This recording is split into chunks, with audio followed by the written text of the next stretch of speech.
اور دیا ہوا مال تم کیسے واپس لے سکتے ہو جبکہ تم ایک دوسرے سے مباشرت کر چکے ہو اور وہ تم سے شدید عہد و قرار لے چکی ہیں؟ اور ان عورتوں سے نکاح نہ کرو جن سے تمہارے باپ نکاح کر چکے ہوں، مگر جو کچھ ہو چکا سو ہو چکا۔ یہ ایک کھلی بے حیائی اور ناپسندیدہ عمل ہے اور برا طریقہ ہے۔ تم پر حرام کر دی گئی ہیں تمہاری مائیں، تمہاری بیٹیاں، تمہاری بہنیں، تمہاری پھپھیاں، تمہاری خالائیں، تمہاری بھتیجیاں، تمہاری بھانجیاں، تمہاری وہ مائیں جو تمہیں دودھ پلا چکی ہوں، اور تمہاری دودھ شریک بہنیں، تمہاری بیویوں کی مائیں، اور جن بیویوں سے تم مقاربت کر چکے ہو، ان کی وہ بیٹیاں جو تمہاری پرورش میں رہی ہوں۔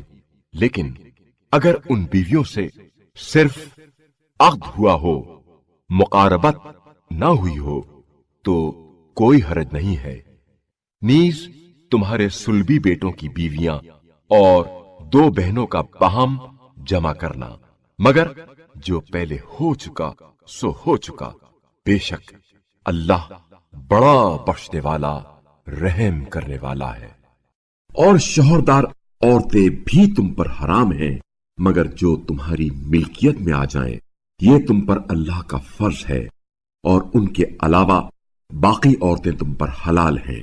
ان عورتوں کو تم مال خرچ کر کے اپنے عقد میں لا سکتے ہو، بشرطے کہ نکاح کا مقصد عفت قائم رکھنا ہو، بے عفتی نہ ہو۔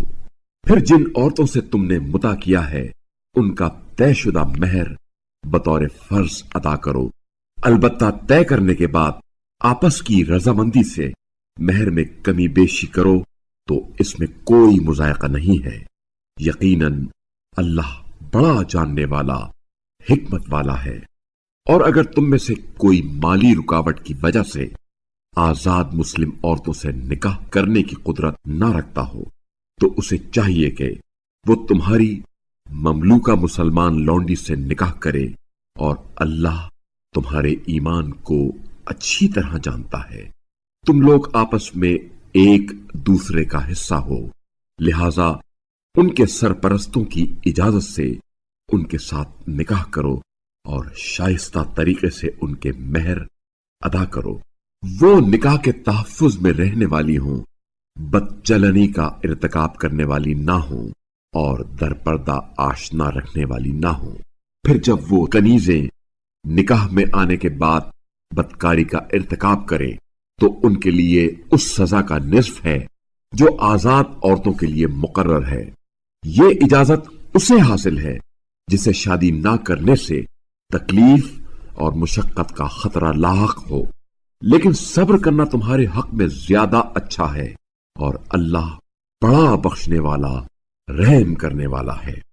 اللہ چاہتا ہے کہ تمہارے لیے اپنے احکام کھول کھول کر بیان کرے اور تمہیں گزشتہ اقوام کے طریقوں پر چلائے، نیز تمہاری طرف توجہ کرے، اور اللہ بڑا جاننے والا، حکمت والا ہے۔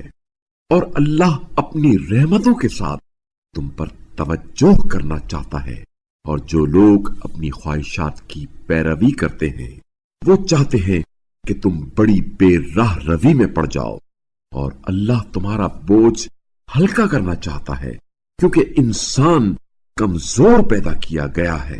اے ایمان والو، تم آپس میں ایک دوسرے کا مال ناحق طریقے سے نہ کھایا کرو، مگر یہ کہ آپس کی رضامندی سے تجارت کرو تو کوئی حرج نہیں ہے، اور تم اپنے آپ کو ہلاک نہ کرو، بے شک اللہ تم پر بڑا رحم کرنے والا ہے۔